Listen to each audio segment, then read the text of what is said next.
অনেকেই ব্যক্তি হোক বা রাজনৈতিক দলই হোক না কেন সংস্কারের কথা বলছে। নির্বাচন পরে, সংস্কার আগে।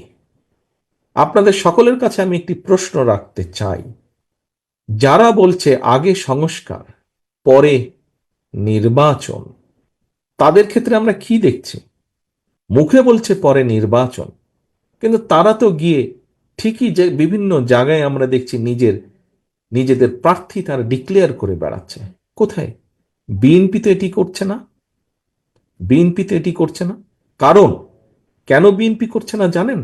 বিএনপি এই কারণে করছে না, কারণ সংস্কার একটি চলমান প্রক্রিয়া। সংস্কার কোনো ব্র্যাকেট বন্দি কোনো বিষয় নয় যে এতটুকু আসলো এতটুকু হলো হয়ে গেল।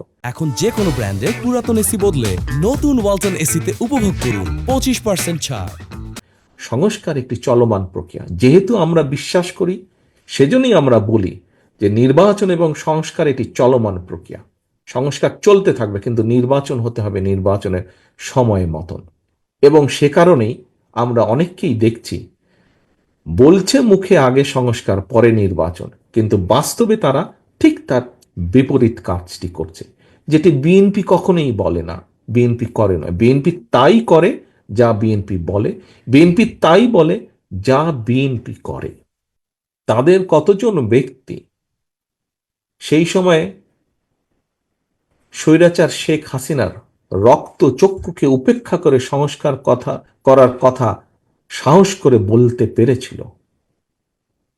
আজকে যারা সংস্কারের কথা বলেছে তারা বিএনপির নেতাকর্মীর মতন কতগুলো মামলা খেয়েছে, কতদিন অত্যাচারিত হয়েছে, কতজনের ঘর বাড়ি ভাঙা হয়েছে, কতজনকে আদালতের বারান্দায় সপ্তাহে 7 দিনের 5 দিন ঘুরঘুর করতে হয়েছে। হয়নি।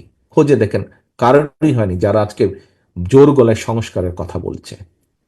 বিএনপি কেন সংস্কারের কথা বলছে?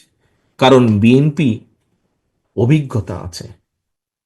সেটি বিএনপি সরকারে থাক, বিএনপি বিরোধী দলে থাক, বিএনপি সকল সময়ে জনগণের সাথে সম্পর্কিত। হতে পারে আমাদের বিভিন্ন সীমাবদ্ধতা আছে, কিন্তু আমরা সকল সময় চেষ্টা করি জনগণের সাথে থাকতে, জনগণকে সাথে রাখতে। সে কারণেই আমরা কষ্টের সময়, নির্যাতনের সময় আমরা সংস্কারের কথা বলেছি। কারণ আমাদের অভিজ্ঞতা দিয়ে সবকিছু দিয়ে আমরা অনুধাবন করেছি, অনুভব করেছি যে এই দেশের মানুষের ভাগ্যের পরিবর্তন করতে হলে সংস্কারের প্রয়োজন আছে। ক্ষেত্র বিশেষে বিভিন্নভাবে সংস্কারের প্রয়োজন আছে।